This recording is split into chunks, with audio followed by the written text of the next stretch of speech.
Hello అండి అందరికీ. కొమ్రవెల్లి మల్లన్న స్వామి దర్శనం పూర్తయిన తర్వాత కిందికి వచ్చి గంగరేవి చెట్టు కింద పట్నం వేసుకున్నాము. ఇక్కడ పట్నం వేయడం కోసం జాక్టి ముక్క, పోక, ఖర్జూర పండు తీసుకొచ్చుకోవాలి. ఒగ్గొల్లు పట్నం వేస్తుంటే నేను మా అక్క కలిసి పసుపు గౌరమ్మం చేశాము. గౌరమ్మని కుడుకలో పెట్టి పట్నం మొదలు పెడతారు.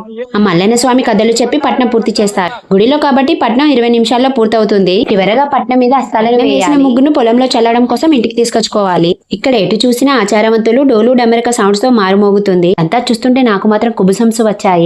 ఇక్కడ అంతా పూర్తి చేసుకుని బయటికి వచ్చాక ఇక్కడ కూడా మా నాన్నయ్యతో బెల్లని జోకించి ఆ కొరవేలి మల్లన్న స్వామి మొక్కును తీర్చుకున్నాము. ఇక్కడ మా ఈశవర్ణిక నేనేం కొనివ్వడం లేదని చెప్పి వాళ్ళ అన్నయ్యని తీసుకెళ్లి బోళ్లు తీసుకుంది. తర్వాత అందరం కలిసి అక్కడ నుండి రూమ్ కి వెళ్ళాము. అన్ని వంటలను ముందుగానే తయారు చేశాం కదా, ముందుగా బోనాన్ని చెల్లించాలి. అందుకోసమని ఇక్కడ మాడపడుచు బోనంలో బండారు వేస్తుంది. ఇలా బండారు వేసేటప్పుడు ఆ మల్లన్న స్వామి రూపాలను తలుచుకుంటూ వేస్తారు. బండారు అంటే మీకు తెలుసా? కామెంట్ చేయండి.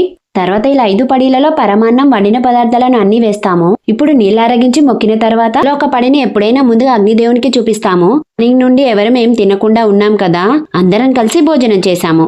నైట్ అందరం రూమ్ లోనే పడుకొని నెక్స్ట్ డే ఎక్కడికి వెళ్ళామో నెక్స్ట్ వీడియోలో చూపిస్తా. వీడియో నచ్చినట్లయితే లైక్ చేసి సబ్స్క్రైబ్ చేసుకోవడం మర్చిపోకండి. మరి థ్యాంక్ యూ.